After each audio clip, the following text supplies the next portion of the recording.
வணக்கம். உங்களுக்காக செல்வராஜ். இந்த பதிவு ஒரு பயிற்சி நோக்கத்துக்காக மட்டும் கொடுக்கப்படுது. அதில் தயவுசெய்து பயிற்சிக்கு மட்டும் பயன்படுத்துங்க. ரெக்கமெண்ட் எடுத்துக்காதீங்க. இது பார்த்தீங்கன்னா நம்மளுடைய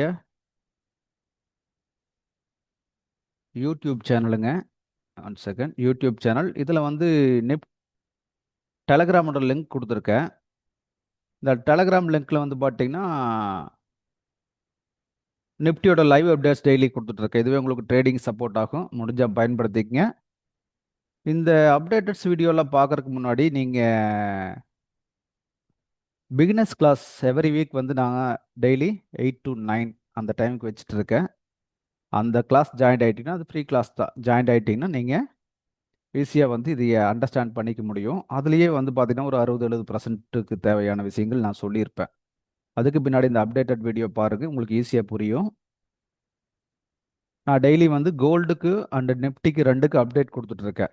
இதை நீங்கள் பார்க்கவே உங்களுக்கு ஒரு நல்ல ஐடியா கிடைக்க ஆரம்பிச்சிடும். மார்க்கெட்டில் இவ்வளோ தான் நடந்துட்டு இருக்குது அப்படின்னு தெரிஞ்சுக்க முடியும்.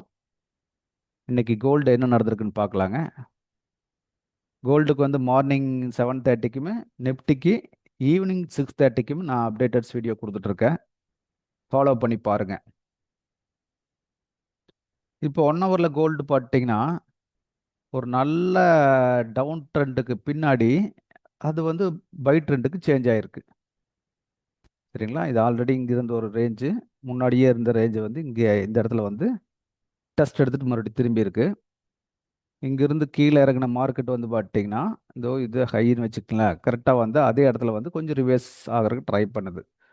இப்போ கீழே இறங்குனதே பாருங்க, இங்கே கொஞ்சம் மேலே போய் கீழே மேலே போய் கீழே மேலே போய் வந்திருக்கு.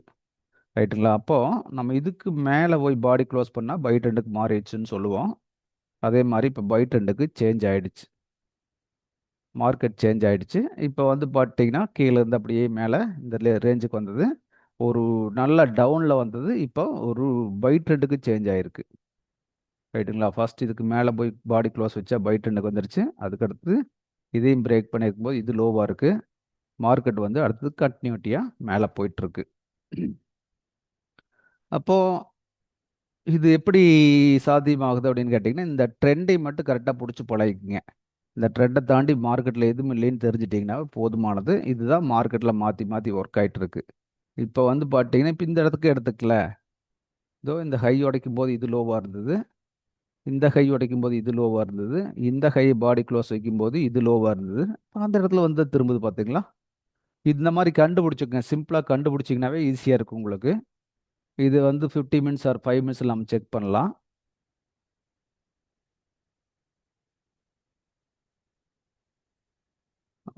நேற்று மார்னிங் பாருங்க, சண்டே மார்னிங் பார்த்தீங்கன்னா ஆல்ரெடி 15 மினிட்ஸில் வச்சுருக்கோம். இங்கே இருந்திருக்கான், இங்கேருந்து கீழே இறங்கி மறுபடியும் மேலே போய் இந்த பாடி க்ளோஸ் பண்ணியிருக்கான். அப்போ லோ இதுதான் லோ. இப்போ அகெயின் பார்த்தீங்கன்னா மார்க்கெட் அப்படியே ஒரு ஒரு ஃப்ளோவில் போனது. அடுத்தது இங்கேருந்து இதை பாடி க்ளோஸ் பண்ணும்போது இது லோ. ரைட்டுங்களா? அப்போது அதுக்கு அடுத்தது கணக்கு பார்த்தீங்கன்னா இங்கிருந்து இங்கே பாடியை பிக்கு மட்டும் வச்சுட்டு கீழே வந்திருக்கு. இதே இங்கே க்ளோஸ் பண்ணிக்குது. அப்போ இதுதான் லோவாக மாறுது. இப்போ இந்த மாதிரி ஒவ்வொரு இடத்துல நம்ம பிரித்து பார்க்கணும். பிரித்து பார்த்தா தான் இதில் கரெக்டான ஐடியா கிடைக்கும். இப்போ என்னென்னு கேட்டிங்கன்னா, இந்த லோ உடைச்சிட்டு பாடி க்ளோஸ் வச்சிருச்சு அப்படிங்கும்போது செல் ட்ரெண்டுக்கு வந்துருச்சுன்னு தெரியும். ஆனால் மேலே போகும்போது கவனிச்சிங்கன்னா இந்த விஷயத்தை கவனிச்சு பாருங்கள். போய் கீழே மேலே போய் கீழே மேலே போய் அகெயின் கீழே மறுபடியும் மேலே போயிருக்கு. அப்போது இந்த ஒவ்வொரு இடம் ஒரு ஸ்ட்ரகிள் பாயிண்ட். இங்கிருந்து மார்க்கெட் ரிவேர்ஸ் ஆகும். ஓவரால் ட்ரெண்டு பார்த்தீங்கன்னா பை ட்ரெண்டு அப்படின்னு சொல்லலாம். அப்போது இங்கே எங்கே வந்தால் திரும்பலாம் மார்க்கெட்னா இந்த இடம் ஒன்று. இந்த இடத்த உடச்சிருச்சு. அதுக்கு அடுத்து இந்த இடம். சரிங்களா? அப்போ இந்த இடங்கும்போது இந்த இடத்துல வந்தால் திரும்புமா அப்படின்னா திரும்பணும். அதுதான் கணக்கு. இப்போது overall trend by, current trend செல்லில் இருக்குது. ரைட்டுங்களா? கரண்ட் ட்ரெண்ட் செல்லில் இருந்தாலும் இப்போ இப்போ இது என்ன நடந்துட்டு இருக்குது நம்ம அண்டர்ஸ்டாண்ட் பண்ணாதான் இதை புரிஞ்சுக்க முடியும் நம்ம. இதே இன்னொரு சின்ன டைம் ஃப்ரேம் போல் 5 நிமிஷத்துக்கு. அப்போ இங்கேயே செல் ட்ரெண்டு தானே, செல்லுக்கு தான் போகும்னு நினைக்கலாம். ஆனால் ஓவரால் ட்ரெண்ட் பையில் இருக்கும்போது அப்போ ஏதோ ஒரு இடத்துல திரும்பிடும் அப்படின்னு நம்மளுக்கு தெரியணும். ரைட்டுங்களா? இப்போ நம்ம 5 நிமிஷத்தில் பார்க்கலாம். இது இன்னொரு ஐடியா கிடைக்கும் உங்களுக்கு. 5 நிமிஷத்தில் ஆக்சுவலாக இப்போ பை ட்ரெண்டுக்கு வந்திருக்கணும். பார்த்தீங்கன்னா 5 நிமிஷத்தில் பார்த்தீங்கன்னா இங்கே மேலே போய் கீழே மேலே போயிருக்கு. இப்போ பை ட்ரெண்டுக்கு ஆக்சுவலாக 5 நிமிஷத்தில் வந்திருக்கணும் நம்மளுக்கு. 5 மினிட்ஸ்.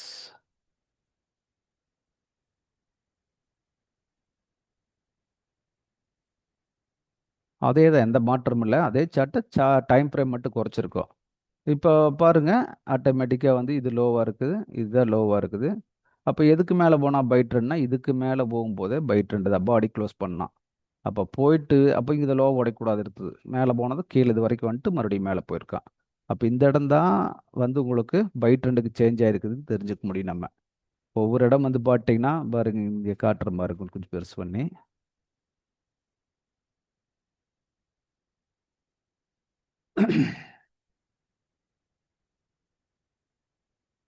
இப்போ பாருங்க, இப்படியே கீழே இறங்கி வருது, மேலேருந்து கீழே இறங்கி வருது, இப்படி போயிட்டு கீழே வந்திருக்கு, ரைட்டுங்களா? இப்போ வந்து இது லோவாக இருக்கும்போது இப்போ இதை ஃபஸ்ட்டு பிரேக் பண்ணி பாடி க்ளோஸ் பண்ணால் பை ட்ரெண்டுக்கு வந்துருச்சுன்னு தெரிஞ்சுக்கலாம். இப்போ வந்து இந்த லோ உடையக்கூடாது. அதுக்கு பின்னாடி என்ன பண்ணிக்குது பாருங்க, எக்ஸாக்டாக வந்து இந்த லோவே டெஸ்ட் எடுத்துட்டு மறுபடியும் மேலே போய் இதை உடைச்சிட்டும் பாடி க்ளோஸ் வச்சாச்சு. இப்போ என்ன ட்ரெண்ட் எப்படி போகுது தெரிஞ்சதுங்களா உங்களுக்கு? இந்த மாதிரி வந்து டைம் ஃப்ரேம் சுருக்கி சின்ன டைம் ஃப்ரேமுக்கு வந்து அதை வியூ பண்ண ஆரம்பிக்கும் போது ஈஸியாக நம்மளுக்கு அண்டர்ஸ்டாண்ட் பண்ண முடியும். இப்போ வந்து பை ட்ரெண்டுக்கு மார்க்கெட் ரன் ஆகிட்டு இருக்குது 5 மினிட்ஸில் அப்படி தெரிஞ்சிட்டா போகுது. அப்போ நம்மளுக்கு இந்த இடத்துல வந்தால் பை எடுத்துருக்க முடியும், இந்த இடத்துல வந்தால் எடுத்துருக்க முடியும். இந்த மாதிரி நம்ம அந்த ட்ரேடை பிரித்து பிரித்து பார்த்து பண்ணோம்னா தான் ஈஸியாக பண்ண முடியும். அப்போ நம்மளுக்கு 1 ஹவர் வச்சு போட்டு பார்க்குறோம், 1/4 மணி நேரம், 5 மினிட்ஸ் இதெல்லாம் வச்சு நம்மளுக்கு ஒரு அண்டர்ஸ்டாண்ட் பண்ணும்போது மார்க்கெட் என்ன ட்ரெண்டில் ரன் ஆகிட்டு இருக்குது, இப்போ நம்ம பை பண்ணணுமா செல் பண்ணணுமான்னு புரிஞ்சுக்கலாம். எவ்வளோ தூரத்தில் கீழே இறங்கி இருக்குது பாருங்க, 5 மினிட்ஸில் அப்படியே கீழே இறங்கி வந்த மார்க்கெட்டு இங்கே வந்து ஆட்டோமேட்டிக்காக ஈக்குவல் லோ வச்சுருக்குது. அப்படிங்கும்போது இங்கேருந்து மார்க்கெட் மறுபடியும் மேல் நோக்கி திரும்பும் அப்படின்னு தெரியணும். இப்போ இது வரைக்கும் பாருங்க ஈக்குவல் லோவே இல்லை பாருங்க, அப்படியே ஒரு கட்டத்தில் வச்சுட்டு வந்தது, அப்படியே லோ உடச்சிட்டே வந்துட்டு அந்த மார்க்கெட்டு ஒரு கட்டத்தில் வந்து பார்த்தீங்கன்னா ரிவர்ஸ் ஆக ஆரம்பிக்குதுன்னு தெரியணும். இப்போ இங்கேயே வந்து பார்த்தீங்கன்னா இங்கே ஈக்குவல் லோ வச்சிருக்குது ஒரு இடத்துல, இதோ இந்த இடத்துல ஈக்குவல் லோ வைக்குது. ஆனால் வந்து பார்த்தீங்கன்னா மேலே போய் இந்த ஹையை கட் பண்ணியிருக்கணும். இப்படி வந்த மார்க்கெட்டு மேலே போய் ஹையை கட் பண்ணியிருந்தால் பை ட்ரெண்டுக்கு போயிருக்குன்னு சொல்லலாம். இது எங்கேயுமே கட் பண்ணல. ஆனால் இங்கே பாருங்க, இங்கே வந்து அழகாக வந்து ஒரே லோ, அதே மாதிரி மேலே போயிட்டு அகைன் அதே சேம் லோ, மேலே போயிட்டு எகைன் வந்து அதே லோ. அப்போ என்ன ஆகுதுன்னு கேட்டிங்கன்னா மேலே கொஞ்சம் கொஞ்சமாக உடைச்சிட்டு போகுது அப்படின்னு நம்மளுக்கு தெரியணும். அப்போ ட்ரெண்ட் வந்து செல்லுலேருந்து பையுக்கு மாறியாச்சு அப்படின்னு தெரிஞ்சால் ஆட்டோமேட்டிக்காக மறுபடியும் கீழே வர்ற மார்க்கெட்டு இந்த இடத்துல தான் டெஸ்ட் எடுத்து திரும்பி ஆகணும் அப்படின்னு தெரிஞ்சுக்கலாம். அப்போது நம்ம வாங்க வேண்டிய இடங்கள் எதுன்னு தெரிஞ்சுக்கணும். எப்பவுமே ஒரு பாட்டத்தில் வாங்கணும், ஒரு டாப்பில் செல் பண்ணணும். இதுதான் நம்மளுடைய கான்செப்டாக இருக்கணும், பழகணும். ப்ராக்டிஸ் பண்ண பண்ணத்தான் இது வரும். ப்ராக்டிஸ் அதிகப்படுத்த இதில் ஜெயிச்சிட முடியும். ப்ராக்டிஸ் எந்த அளவுக்கு பண்ணுறோமோ ஜெயிச்சிட முடியும். இது நாம் பார்த்தது வந்து கோல்டில் பார்த்துட்டு இருக்கோம். கோல்டில் பார்க்குற இதே தான் எல்லாத்துலேயுமே. இப்போ இந்த இடத்துல திரும்புகிற இடத்துக்கு பாருங்கள், இன்னொரு சப்போர்ட் பாருங்கள். இந்த இடம் ஏற்கனவே வந்து நம்மளுக்கு ஒரு டெஸ்டிங், இந்த இடத்துக்கு வந்து டெஸ்ட் எடுத்துருக்குதுன்னு தெரிஞ்சுக்கணும். சரிங்களா? இப்படித்தான் வந்து மார்க்கெட்டை நம்ம பார்க்கணும். ரைட்டுங்களா? அப்போ எந்த இடத்துல வந்தால் வாங்கணும்னு தெரியுது இல்லைங்களா உங்களுக்கு? அப்போ ஒரு சமயம் அது இது பிரேக் ஆச்சுன்னா என்ன பண்ணுறது அப்படின்னு கேட்டிங்கன்னா, இது பிரேக் ஆச்சு அப்படின்னா அடுத்த லெவல் பாருங்கள், இந்த லெவலில் ஒன்று இருக்குது பாருங்கள், அதுக்கு அடுத்து இந்த லெவலில் இருக்குது. இப்போ ஏதோ ஒரு இடத்துல வந்து திரும்பும். இதையெல்லாம் தாண்டி கீழே வரும்போது ஆட்டோமேட்டிக்காக செல் ட்ரெண்ட் கண்டினியூ ஆகுதுன்னு தெரிஞ்சுக்கலாம். இதை உடைச்சா தான் இப்போ செல் ட்ரெண்ட், இப்போ பைக் வந்துருச்சு அப்படிங்கிறது நம்ம அண்டர்ஸ்டாண்ட் பண்ணிட்டோம். இதை உடைச்சா தான் செல் ட்ரெண்டுங்கிறது தெரிஞ்சுக்கணும். ரைட்டுங்களா? இந்த மாதிரி பழகுங்க, ப்ராக்டிஸ் பண்ணுங்க, பண்ண பண்ண இது உங்களுக்கு ஈஸியாக செட் ஆகிடும்.